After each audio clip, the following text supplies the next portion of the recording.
बेजी न पवंदी ख़बर हुई जॾहिं जानी जो पंहिंजो जुदा हाणे सूरल मां समझी वियासीं छा थींदो विछोड़ो हाणे सूरल मां समझी वियासीं छा थींदो विछोड़ो बेजी न पवंदी ख़बर हुई जॾहिं जानी जो पंहिंजो जुदा हाणे सूरल मां समझी वियासीं छा थींदो विछोड़ो सूरल मां समझी वियासीं छा थींदो विछोड़ो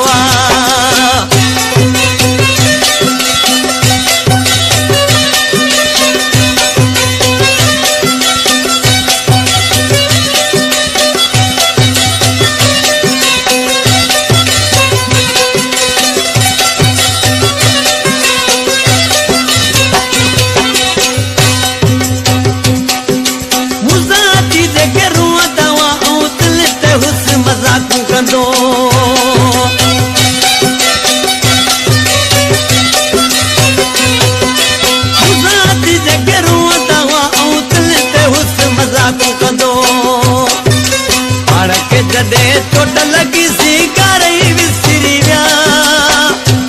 हाणे सूरल मां समझी वियासीं छा थींदो विछोड़ो हाणे सूरल मां समझी वियासीं छा थींदो विछोड़ो बेजी न पवंदी ख़बर हुई जॾहिं पंहिंजो तो जानी जुदा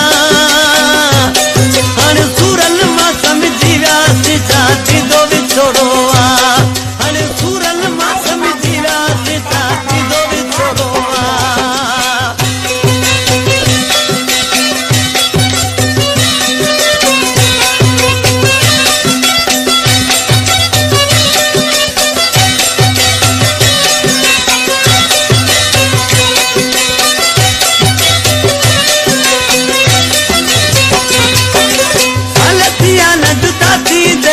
हफ्ते में की हालतिया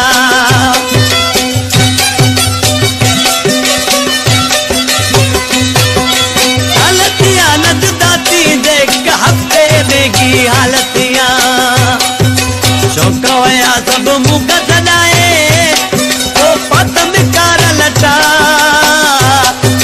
शौक हुया सब मुख सदाए पतम कार लटा हाणे सूरल मां समझी वियासीं थींदो विछोड़ो हाणे सूरल मां समझी वियासीं छा थींदो विछोड़ो बेजी न ख़बर पवंदी हुई जॾहिं पंहिंजो तो जानी जुदा हाणे सूरल मां समझी वियासीं छा थींदो विछोड़ो हाणे सूरल मां समझी वियासीं छा थींदो विछोड़ो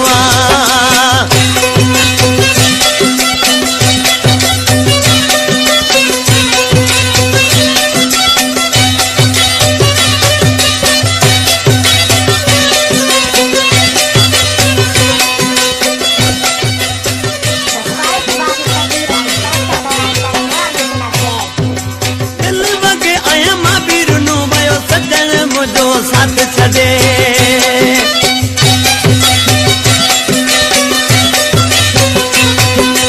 हिन वॻे आहियां मां बिरनो वियो सजण मुंहिंजो साथ छॾे ईसा हुसैनी प्यारनि सां गॾु केॾा प्यार हुया हाणे सूरल मां समझी वियासीं छा थींदो विछोड़ो हाणे सूरल मां समझी वियासीं छा थींदो विछोड़ो बेजी न पवंदी ख़बर